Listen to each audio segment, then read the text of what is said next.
Hello, welcome to the next webinar in our series, What You See is What You Trust. My name is Olaf Böhnke. I'm the Senior Advisor at the Alliance of Democracies Foundation and to the Transatlantic Commission on Election Integrity. The Transatlantic Commission, chaired by Anders Fogh Rasmussen and Michael Chertoff, has been engaged for almost 2 years in multiple ways to raise public awareness about the risk of foreign election meddling. But the challenge of this threat is not just the matter of national security, it's interference. The interference undermines every person's fundamental right to freely choose their representatives in government and to live their self-determined life in an open and free society. And as many of you know, disinformation is a key element in this playbook of election interference, and especially in these days of COVID-19 pandemic, some of you might have experienced yourself for the first time how it feels to get a message from a friend and how commonplace it can pop up in your life and question some of your facts and beliefs. So for this reason, we decided to join forces with Microsoft and its Defending Democracy program to start this 3-part webinar series on disinformation and deepfakes. Today's session will focus on a very interesting and important topic and question: can education help to increase media literacy? What approaches and what initiatives have been successful in this regard in the past, and what do we actually mean when we talk about media literacy? So we have a great panel for you today, which will discuss these and many other questions in a minute. Just before we jump right into the debate, let me quickly share just a few housekeeping announcements for this webinar with you. Obviously, this webinar is on the record and will be published on our YouTube channel afterwards, where you can also find videos from other sessions. And we will start with an approximately 30-minute discussion on the panel, and then we will open the debate for your questions. So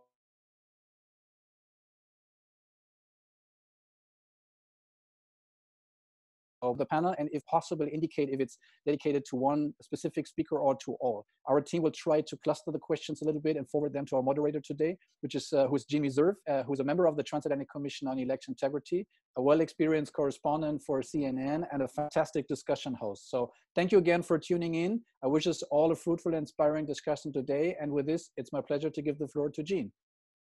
Olaf, thank you. And as Olaf has mentioned, coronavirus is not the only contagion spreading across our world. It is feeding and it is fueling the spread of another viral phenomenon, and that is disinformation. As Olaf just mentioned, it isn't new. We have seen it divide us, try to influence our elections, and undermine our confidence in our foundational institutions. As with coronavirus, there isn't any vaccine against disinformation. However, some therapies are being developed, and there are 3 different approaches, which Olaf mentioned. First, the tech platforms. What can they do with their policies and practices? 2, government. What can governments do with regulation and with policing? And third, what about the citizenry? That's what we're going to talk about today. How do we create a media literate public with citizens who are informed, citizens who are discerning, citizens who can help us flatten the curve of disinformation and blunt its impact on our elections and on our democracies? To start off our conversation today, we're going to have a presentation from Ora Tanner. Ora is a non-resident fellow with the Transatlantic Commission on Election Integrity. Ora, take it away. Thank you so much, Jean. And I'd like to also thank Microsoft, the Alliance of Democracies Foundation, and the Transatlantic Commission on Election Integrity. And to the panel, I'm excited to be a part of this. So I'm just gonna jump right in and just share a little bit about some of the initiatives that I've been studying as part of my fellowship. So we'll get started here.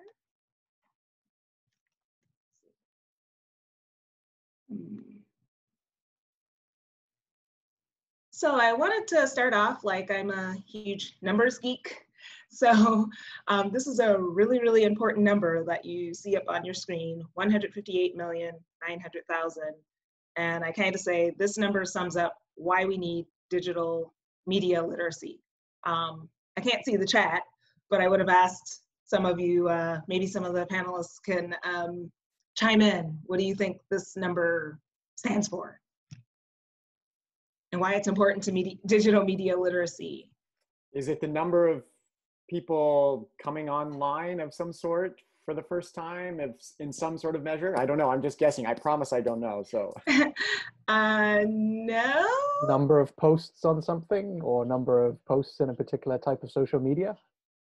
Close. It's the Okay. number of views of political fake news when they went 1 year out from the 2020 election.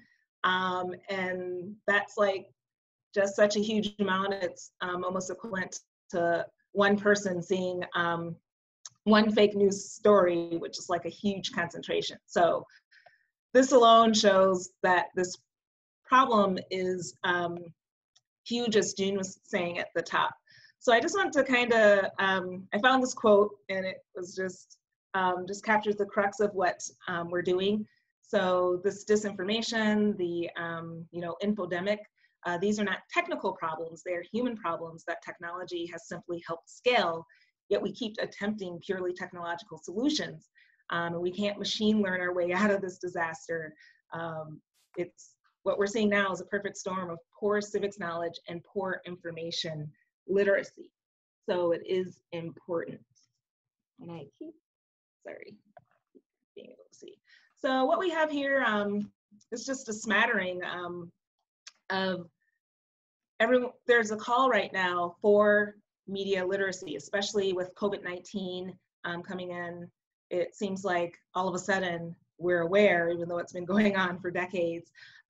So there's this general consensus that if we can educate our citizens, if we can make them aware that there are bad actors out there who are out to shape their opinions about our democratic structures and processes, then we can at least help fend off, or at least help citizens just be able to take more informed steps. And so it's not just in the US, it's like across the board, and all nations have this call for media literacy in their countries. And so there have been a number of efforts that have been launched around the globe. But from what I've seen is these efforts have been very uneven and disparate. So you have places like Finland, where it's integrated into the very fabric of everything that they're doing, from government to education, to hot pockets, say in the US and Middle East or Europe. So there's universities, nonprofits, governments, businesses, these different initiatives that are setting out to help educate citizens to critically assess media. And they involve everything from, a lot of them are face-to-face, where they're holding workshops, there's webinars, some are doing blended learning, or they'll have individuals do something online, then follow up with in-person discussions. I just wanted to show a couple of, I think, some more innovative ones that I've seen. And so I'm going to start off with one. It says Washington, D.C., but they actually are on all the continents. And that is Learn to Discern Media Literacy Training. And I'm going to see if this will play right here. So this will kind of play where I'm going. So they've had a lot of success. You can go out to their website. It's kind of playing as I talk really quickly. So they take more a targeted approach. Instead of saying, hey, we've made this thing, here it is, use it. They look at the particular context of what's going on in a region, and then they address the misinformation, disinformation, by creating something for that individual community. They use things like citizen trainers, peer-to-peer training, youth trainers. They just launched an online course. So they have seen a lot of success. They have done some evaluation studies that show even a year and a half out that individuals who went through their program are still able to identify, fake news, and they're much more aware. Another one is this one here in Indonesia. And this one is interesting because there were housewives who are staying at home, and they were starting to spread these false stories. So because of where they're located, you had women being jailed. So, you know, that's disrupting families. So there, they actually developed a YouTube miniseries in the form of a soap opera. And so the housewives are watching the soap opera, but the episodes are showing, you know, hey, this is how misinformation gets started, this is how it spreads. And I was gonna pop out and kind of show a scene from that, but you can check that out on YouTube yourself. And then this is one that's of particular interest to me. So in Finland and UK, they have been using video games that more so put the person, the player who's playing the game, in the role of a person who creates disinformation, and it kind of shows you from another aspect how the strategies that are used, the impacts that it has, and it kind of walks you through those things. And I'll see if I can do this and kind of pop out here, just to give you a little idea of what that looks like. It's a browser-based game, so you can go on and it says, hey, how are you? And you're here for the information of business tycoon, is that correct? And it's interesting because,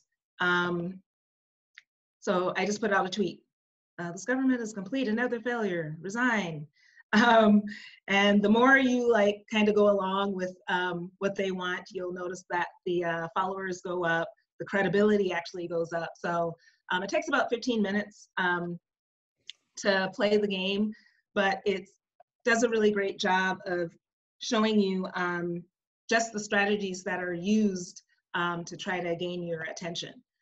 And as part of my fellowship program, I am launching, it's basically trying to use Twitter as an educational platform, which might be like, what? How could you learn anything from Twitter? But it's called Deepfakes and Democracy. And I'm basically using the things I've learned from my research in this fellowship to create content, kind of what the trolls are doing, but for positive. We know that bad news travels faster than good news. But so far, you know, I've just been doing some initial things. And the content I'm using are things like tweetorials, memes, you know, more visual content, which are the types of things that go viral with disinformation. So I'm using a lot of their strategies, but just more to educate. And you can go out there and follow if you want. It's on Twitter, at Defeat Deepfakes. And so basically just to kind of end the short intro, basically there are solutions needed. Governments, education systems, platforms, campaigns basically have not crystallized any solutions. Some campaigns have kind of thrown their hands up, there's nothing we can do. So it leaves it up on citizens themselves to develop and build their own digital media literacy. Something else I found is that the digital media initiatives are very contextual. So it's for a specific audience and community, and then designing efforts to address how those specific groups engage with disinformation. Those seem to be the most effective and more successful ones. And then strategies, you have large organizations, you know, with different practices like fact checking, how to build credibility. There's like actual long lists of different things you can do. And then overall, there's just more research needed. This is like an emerging field to actually see, you know, what the long-term effects are of being exposed to, you know, misinformation, disinformation. And so a lot of these, it might be short-term, but you can't really know until you look at the long-term effects on political behavior of people who have gone through these initiatives. So that is all I have to kind of kick this off, and I will turn it back over to Okay. Aura, thank you very much. Stay with us. Let me introduce our other panelists now. We have with us Sam Gregory. Gregory is Program Director at Witness. Anna Sofa Harling is here. Anna Sophie is Managing Director for Europe at NewsGuard. Jevin West is with us. He is a co-founder of the Center for an Informed Public and an associate professor at the University of Washington. Thanks all for being with us. I'd like to start by talking just a little bit about the phenomenon we're seeing about coronavirus and COVID-19. Jevin, let me direct this first story to you. Why has coronavirus such an accelerant when it comes to disinformation? Well, it's hard to compare one crisis to the next, but I think there's been few crises that have just captured the world's attention like this. So we have a volume issue. So that's one reason we're seeing so much, of course. There's been infrastructure to push disinformation that's been laid down over the last 10 years from those that are propagandists and those are opportunists. So what I mean by infrastructure is they have strategies, tried, trued, and tested and trued. They have, they have bots, for example, they can deploy. They understand the technology. So that's sort of been play. And then probably most important is that we're in a crisis where there's long-term uncertainty, which is different than other crises around the world or in history where it can be a day and you have like 9/11 was a one-day kind of thing. But the fact that we have this long-term uncertainty where we don't have answers right away, that creates a knowledge vacuum where these propagandists and opportunists just sweep right in and they can provide those perfect answers that people want to hear. And they're always, and there's always a sell behind it as well. Anna Sophie, I know that NewsGuard has been looking at where this disinformation on coronavirus has been coming from. What results have you seen? What have you turned up? Well, it's very much like Jevin has said. We actually found at NewsGuard, which is an organization that rates the credibility and transparency of news and information websites, what we found is that the vast majority of websites publishing COVID-19 misinformation that are getting a lot of traction on the social media platforms, over 80% are ones that NewsGuard had previously rated red. So these are websites that have a history of dubious editorial practices, as having an agenda, as being, as Jevin says, opportunists, trying to sell people on a certain fake cure, for example, or conspiracy theory. And with coronavirus, we've seen that they've jumped on top of that and started publishing information about that. And they, as Jevin says, have the followers, they have the voices, they have the platforms and the brands. And what we're seeing is that the tech platforms really are struggling to figure out how best to combat that. Sam, let me ask you, would expanded media literacy have a significant impact on disinformation about coronavirus or any other subject? I think the answer is, of course, if there was media literacy, it would make an impact. I think the question is what type of media literacy and for who? At Witness, we focus a lot on communities that are engaging with misinformation, disinformation that can lead directly to harm. So you have people who are very close to information that causes direct harm, either the coronavirus or physical harm because they're a religious minority or an ethnic minority. And the way we've been thinking about this is really how do you empower individuals within communities to have simple ways they can discern when something is a rumor, to identify credibility, to understand how to challenge that, but also really think about the role of community leaders in those spaces and how they engage with others. And I think we have to also be kind to ourselves. And this is a lesson we've learned from our work on with communities who face ICE raids in the US, so immigration and customs enforcement raids. There's a lot of anxiety, there's a lot of concern about your community. So actually, media literacy often actually starts from a position of kindness, is like, you're worried about this, you're reacting emotionally, you're anxious. How do we work with you to pause, to reflect the pictures particularly drive emotions, that there may not be a reliable news source you can turn to that tells you about an incident that's happening around the corner or a local rumor. How do you hit pause and then go into some of the media literacy practices that are starting to be developed? How exactly do you do this? How do you build these connections with the influencers within a community and educate them to educate others? So context is key. I want to pick up what Aura said.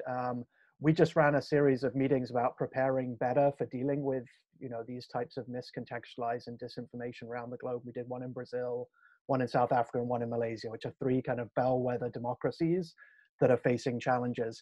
And what we heard all the time was make it very contextual to a local situation. So in fact, we heard the housewives example shared back to us from Indonesian participants in Rio, which right in the middle is in a really toxic misinformation and disinformation scenario.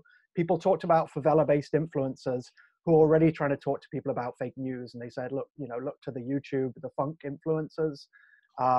In South Africa, people looked to civic movement leaders. So being contextual is really important. That makes it hard, but there's no way around that. Anna Sophie, I'd like to get back to NewsGuard and what it does. As you said, it's a rating tool for news sources. How do you rate them? What are the criteria? So NewsGuard was founded on the premise that journalists could come together and teach people how to identify for themselves quality news sources online, and also flag up sources that are publishing mis and disinformation. So we have 9 criteria of credibility and transparency. We look at things like, has a news source previously been flagged by a fact-checking organization, and what were those fact checks? We look at things like, does the website handle the difference between news and opinion responsibly? Do they have a robust corrections policy, and do they actually correct errors? And then on the transparency side, things like, do they make information about ownership and financing clear to users? Do the articles have bylines, for example? And another one would be, is advertising clearly labeled? Or how does the website make money? And what we do is we have these 9 criteria. Every site gets an overall red or green rating based on those 9 criteria. And then we write up what we call a nutrition label for every single website at the domain level. And the nutrition label is really meant to provide people with an outline and information about the website should they want it. So our browser extension integrates those ratings directly into people's social media feeds and browser search results. The idea being that NewsGuard doesn't censor or block anything, but it gives the user a tool and empowers him or her to be able to learn more about the news source when they're scrolling through the place where they're getting information, which is social media. So it's, in our view, it's all well and good to say it's up to the citizen to be media literate and identify for themselves sort of credible information sources, but ultimately it really is the tech platforms who are best placed to integrate tools like that to empower individuals. And then it comes back. Have they integrated this, or do people have to be proactive about downloading this?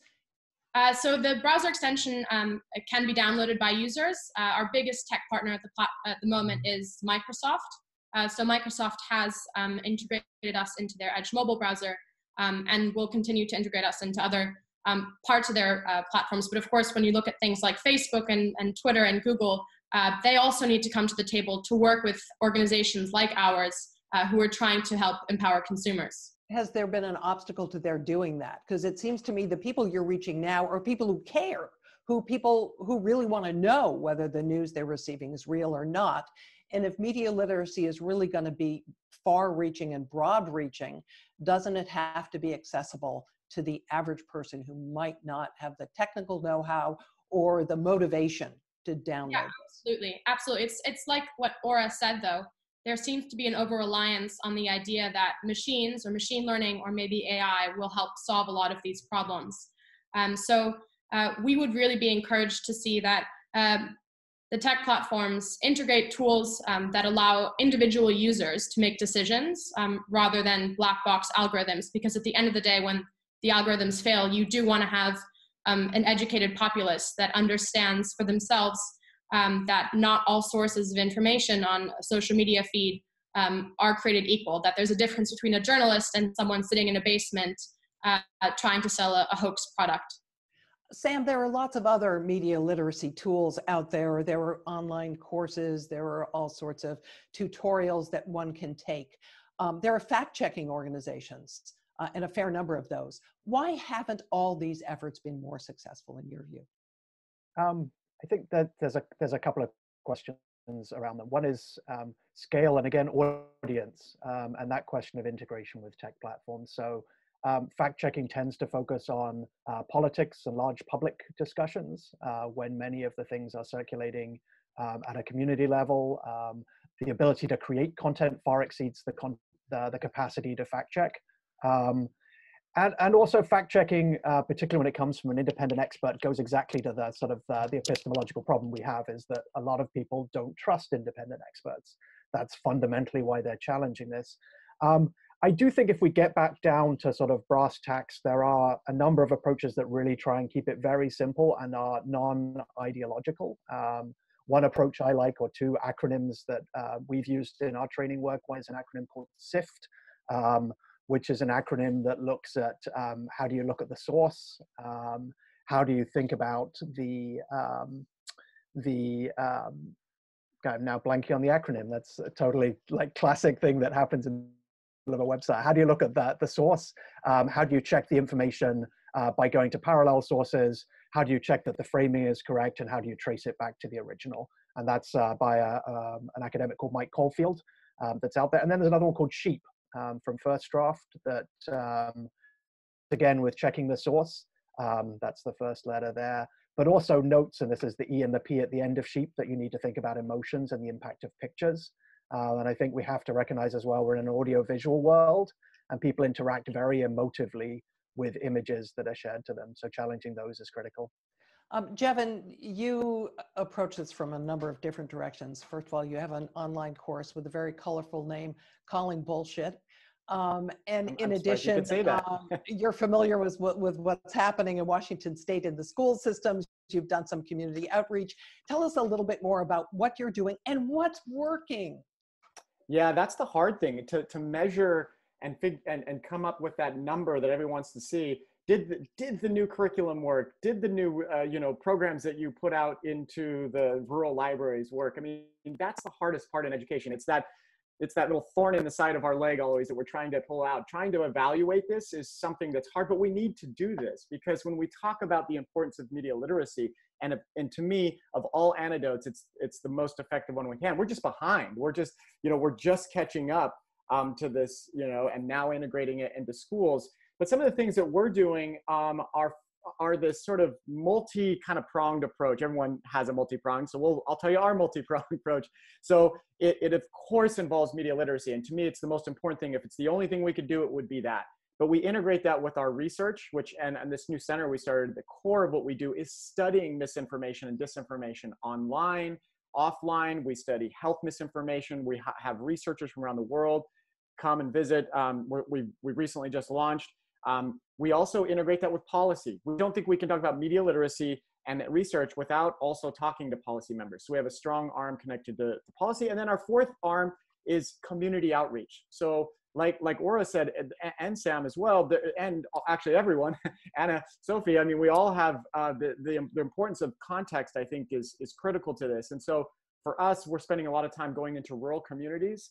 We had a town hall on the road. We were going to think about painting a bus and everything and going into these rural communities and talking to them offline and figuring out what some of their concerns are. But that got pulled because of COVID, of course. But the idea is to integrate the research that we're learning into the media literacy, and then really get out into the actual real world and talk to people, because we really just need to catch up on media literacy. That's the problem. Like in the state of Washington, we were the first in the state to have media literacy requirements. There's other states now following. Washington doesn't do everything right in education, but they did do that right. But we still haven't figured out what it means. So we need to do all that. So the community approach, it seems like onesies and twosies. Is this stuff scalable? Can you educate enough people about these issues? I totally agree with you on Gene about this, just because it isn't scalable when you think about it at the beginning, but we have to start somewhere. So the hope is to go empower the librarians, the high school teachers, the government leaders, et cetera, and hopefully they'll be ambassadors for this sort of thing. We need to get it into curriculum standards right away. We need to figure out how to get it to the older generation that's never had a chance to have media literacy. So scaling is hard, but it has to be in person in many ways, because when we talk about in education critical reasoning and critical thinking, which is one of the hardest things for educators to really articulate clearly, the one thing they all kind of agree on, that it can't just be take a multiple choice quiz and hope to be better. It takes time to refine those things. And we have to integrate values and beliefs. And the only way you really can do that effectively is in person. So it'll be a hybrid, online, offline, but the scaling issue is something I'm concerned about for sure. Aura, you wanted to weigh in here? Yeah, I just wanted to piggyback off of what Jevin was saying, especially with the integration into curriculum. A lot of times, initiatives tend to focus on, you know, the younger generation. The younger we get them, and then, you know, they can grow up with these skills. And so, I know here in the U.S. there hasn't really been that much legislation toward K through 12, like the 2020 report on media literacy policy. There's like 14 states. I happen to be in Florida, which is considered an advanced leader. So you can legislate these things, but the disconnect comes when it comes down to the implementation. So it's like, oh, you have to do these standards and these different things, but when you go from, you know, that standard to the classroom, I think that's where we see a disconnect. And I also like to get the thoughts on the panel, just the role, because my background is in physics, but right now instructional design. So when you talk about media literacy education, people tend to focus on the media literacy part and all the strategies, but how do you design effective education so that, you know, the people are, you know, grabbing a hold and integrating what they're doing, because just putting it online or a video or a workshop. So quickly, do you have thoughts on what is effective design, given what you know and given your expertise? Yeah, it's the same as what Jevin is saying. There are design principles. There is research on what works. And what are those things? Say, for instance, online, to what Sam was saying, he's in the visual side, but visuals work better than text. There's making things in conversational, you know, I'm just going off the top of my head, making things in conversational tones, but it comes down to user-centered design.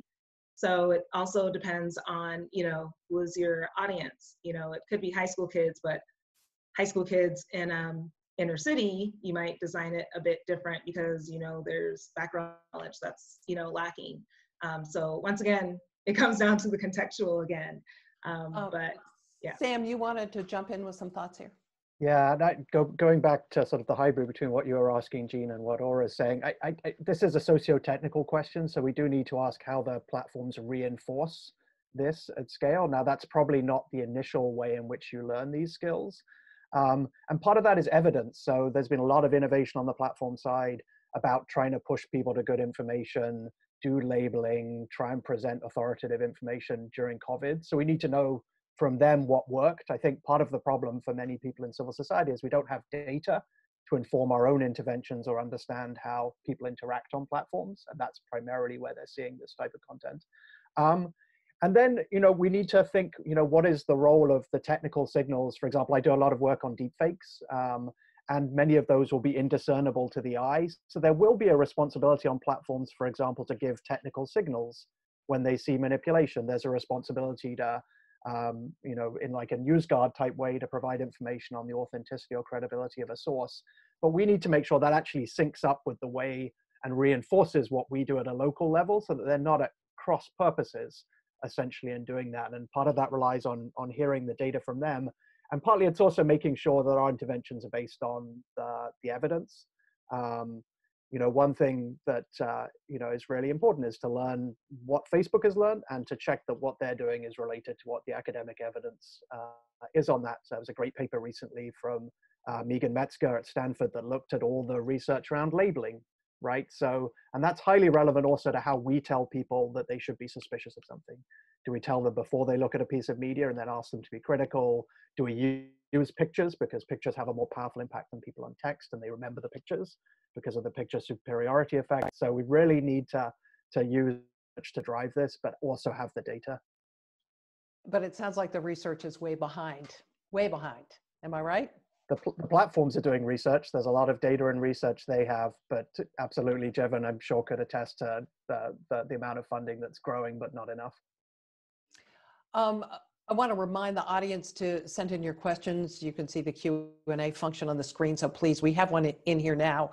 Let me read this one. Authoritarian regimes such as China, Russia, and Iran are taking advantage of global confusion. For the first time, they have even joined forces in their revisionist fight against the rules-based liberal system. It looks like there will be even more opportunities for utilizing information space against democracy. What are the short-term solutions we could mobilize on top of long-term education? What are the quick fixes? Anna, Sophie? Well, I think probably sort of with my NewsGuard hat on, one easy first thing to do would be to recognize that, for example, organizations like NewsGuard have already done pretty thorough research into the kinds of sources and websites that are run by foreign disinformation arms, whether that's run by a government or by a certain agency, flagging those up to users or I guess working with the tech platforms to take them down entirely could be a pretty good first step. I think looking at things at the source level is very different than, I guess, fact-checking or flagging individual articles.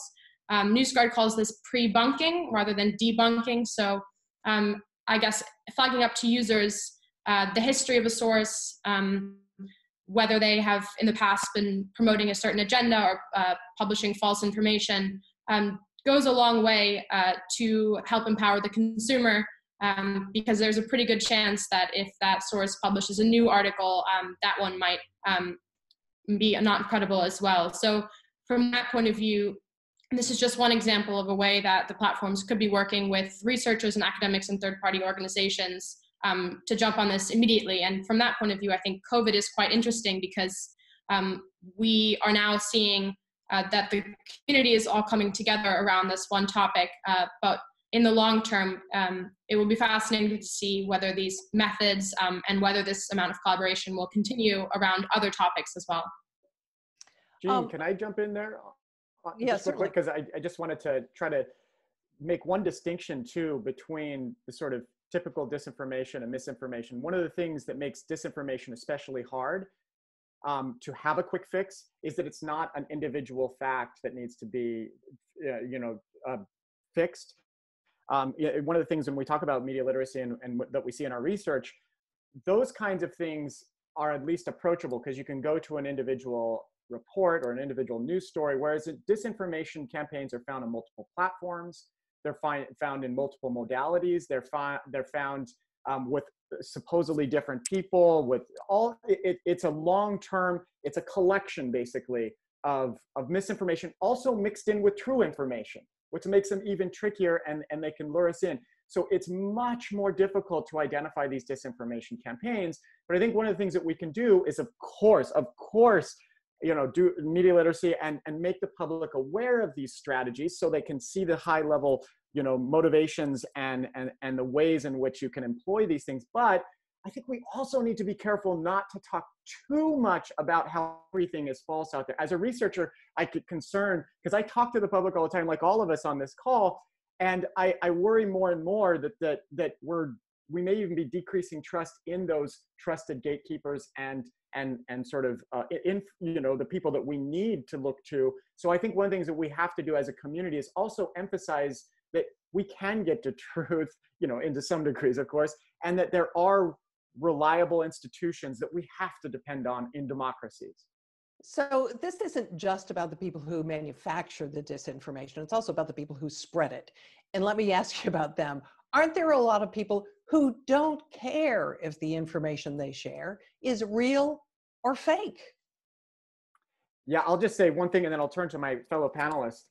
But I would say that when people talk about the spread of misinformation and disinformation, a lot of times they'll talk about bots, they'll talk about that person in the basement, they'll talk about the foreign adversary person that's sort of pushing out fake accounts, but we're the ones spreading it. That's the thing. I mean, a lot of times these disinformation campaigns, if you look at them in detail, and I have colleagues that have spent their careers digging into these kinds of things, what they say is that ultimately it's us that spreads it. I mean, they take advantage of our own, these kind of issues, these politically charged issues that are already out there. And then there's just this agitation. So we need to be careful about spreading. It's really ultimately down to us. Sam? I just want to reinforce one thing that Jevin said before, which is that perpetuating the belief that you can't believe anything. It's you know, probably the largest discourse around deepfakes. This new phenomenon is you can't believe your eyes. And the reality is most information is not false still. And I think we have to be really careful that we're not doing this. And I say this as someone who obviously works with activists and citizens around the world to try and share truthful information. So I think our brain really matters. The other thing which I think is important, and this really complicates the question you had, Gene, is the disinformation actors aren't external, right? So, you know, like this idea, you know, I certainly there are bad actors working cross borders. In the meetings we held, people were most worried about their own governments. They were most worried about actors targeting civil society actors in the media. There was a recent report that just came out on the Indonesian, Philippine, and Thai elections. And in each of those, the disinformation actors are not external to those countries. They are the governments or sometimes the opposition figures there. And that makes it really hard if we're then putting the onus on governments to be responsible for trying to support us on this. So we have a real kind of Gordian knot that, like, Duterte's government in the Philippines probably isn't all that interested in building up a fact-based discourse around how we think about democracy. So it's a real challenge. I don't know how we deal with that, given that the governments are often primary actors in this in many democracies. That draws a thread to two questions that have come in from viewers. Let me throw them both out to you. One is, how can media literacy work in a hyperpolarized society like the US? And is the US a lost cause because a core authority spreading disinformation sits in the White House?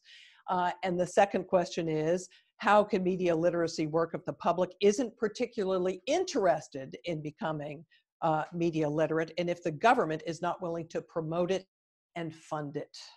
So what is the government role here? Who wants to grab that one? Jump ball.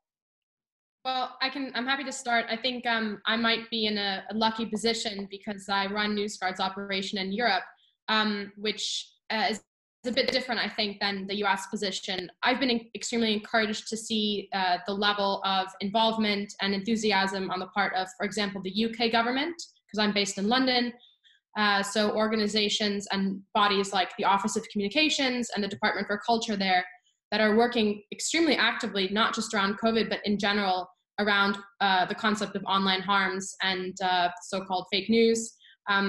Citizens, or I guess politicians in Brussels and in Germany and France, there really is, you can tell, that the big movement in Europe to come together and figure this out. The government sees its role as, interestingly enough, regulation. So you can see that there are white papers being drawn up to draft regulation around online harms and holding the platforms to account. But then on the other hand, there is this big push around media literacy and bringing in public libraries, schools, and working with safety tech to help citizens. So one thing, for example, we've been looking at is working with internet service providers and mobile phone companies to help do big pushes around media literacy, because of course they're the ones that are supplying internet to people. They're really well placed to also provide those kinds of tools. So kind of thinking about outside of the box in terms of what kinds of ways we can get people thinking critically about what they're seeing online, depending on what age they're in, what background they have, and where they're based. Everyone's using the internet. It's just a question of making them sort of think about what they're seeing all the time, not just in a classroom or in one setting. I do want to make sure we draw the connection between disinformation and politics. This is an Alliance of Democracies event, after all. And we have a question here. From speakers' experience in their interactions with politicians and their staff, how do you assess the level of digital media literacy in the professional policy camp? Did policymakers catch up since 2016? And do they use their online presence in a constructive way to fight foreign interference and the spread of disinformation? Or I know you're doing some work with politicians. Do you want to chime in on that one? Yeah, and I can kind of speak to that because I last summer had the opportunity to do a fellowship with the Aspen Tech Policy Hub. And so the here in the US, candidates, their staff, I want to say know nothing, but pretty much know next to nothing, especially when it comes to emerging technologies and digital technology literacy. So that is a known fact. There's been tons of surveys and research. And then when you look at the, I guess just the consistency in the background of who are in those political leadership roles, it tends to be not very diverse. You don't find very many scientists. I think there's like 5 or 6 right now, or only a couple, come from the tech field. So it's mainly business and law. So there's this huge opportunity where we need to bridge tech with policy so that we can see some effective solutions. But as it stands, there's not very much knowledge or literacy. Sam?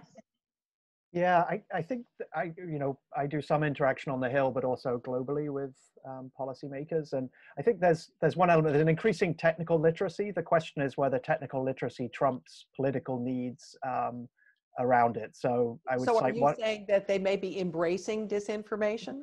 So there's explicit embrace of disinfo in some countries. And I cited 3 Southeast Asian, but we could pick many others. And then there's 2 things. One is they're weaponizing the term. So even actors here in the US who've said they're against manipulated media are quick to try and call manipulation on things that are probably legitimate political speech. And then the second half of this is globally is that they're trumping their technical literacy with fake news laws that overly broad try and categorize news. And that's explicitly political in most of the contexts where those are being passed. Malaysia, our fake news law was basically about suppressing dissent.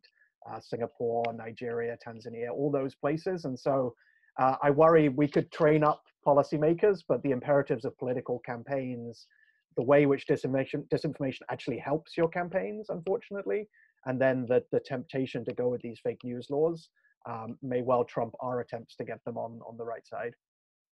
Jevin, there are election pledges. The Alliance of Democracies promulgated one before the European elections in which politicians pledged, for instance, not to use hacked information. Are those sorts of pledges useful? And do they serve a public education function as well as a function educating politicians? Well, certainly having them is better than not having them, because there is at least some accountability if it comes out that they broke their pledge. So I think we should have that. But just by making that statement, there is also a lesson, like you say there. So I think this is good. I mean, there's other kinds of formal efforts going on in several states, at least in the United States. I think this is also happening in Europe to some. But there are laws, for example, around deepfakes.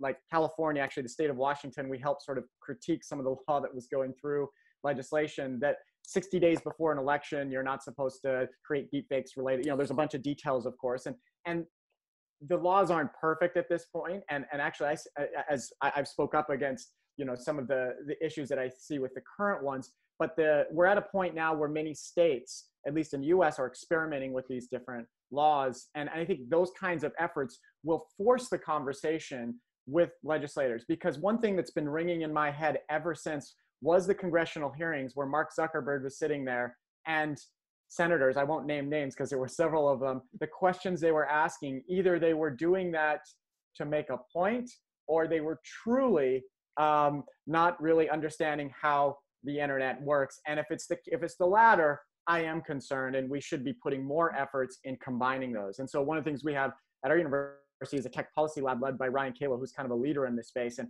those kinds of people out there, I think, are doing really good work in trying to get conversations between politicians and the technology leaders.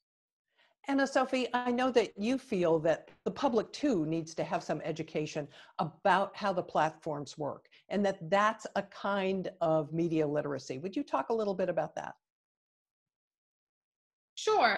I think one of the interesting things that we're seeing around COVID is the different approaches that each of the tech platforms are taking. They have constantly evolving guidelines regarding false information, accounts spreading conspiracy theories, and often dangerous information about potential sort of COVID cures. And so I think what's interesting to see is the willingness from certain tech platforms to go a certain length in flagging accounts or posts or information, or taking them down, or flagging those up to users. So it's probably interesting for most people to understand that the tech platforms all have different motives and different ways of working. Some of them work with third-party fact checkers. Some insist on doing a lot of it internally. But for, I think, the average user to understand that there's a difference between all the tech platforms, who's owned by what, and the extent to which they, for example, collect data, that's sort of separate from NewsGuard. But I think there's the amount of time we spend on social media platforms is really shocking when I look at the end of my week summary of how many hours I've spent on social media. It's pretty humbling experience. And I think we have to realize the extent to which our own opinions and thoughts and ideas are shaped by what we're seeing on those platforms. Everything on the internet sort of looks the same. I mean, it kind of used to be that you would walk into a newsstand and be able to point to a magazine or a newspaper and say, that's what I want. And you knew all the names, you recognized all the same kinds of Guardian, Times, etc. And now with the internet, everything looks the same. All the URLs are sort of back to back. And I think people are spending a lot less time actually checking to see what source they're getting their news from and who's behind it. So I think anything we can do to provide constant reminders to users that they should be really critical about what they're seeing online, and that the people who are pushing certain amounts of information might have motivations of their own. I do think that that does go a long way at every age. Again, it's not just young people, as Ora said. No, in fact, I think people my age are more apt to spread this stuff than the younger people are. We have another question from the audience.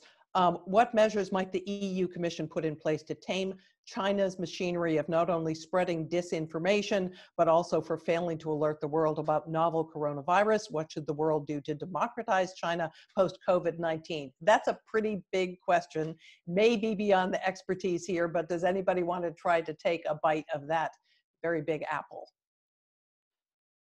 No one's jumping up. Oh, okay, Anna Sophie. I think I'm not going to touch the last part of that question. I'm going to pretend it was just a question about what the European Commission can do. Okay. And right now we are seeing the European Commission has put a code of practice on disinformation in place, and its signatories are all the major tech platforms. And right now it's a voluntary code. There are loads of different aspects of the code. A lot of it has to do with empowering both consumers, but also the research community. And all the signatories have to submit monthly updates as to what they're doing to meet the code. What will be interesting to see is the extent to which that voluntary code becomes regulatory code, and the extent to which the European Commission might want the platforms to work in cohesion when they are developing solutions, especially ones I think that are consumer facing. And to reiterate what Jevin and Sam have said, there's going to be a huge need to look at the research and also the data that the tech platforms have gathered in terms of what's working and what isn't. So that's something to definitely keep an eye out for the future. A last question from the audience here. Are there any specific successful examples of legal solutions against disinformation?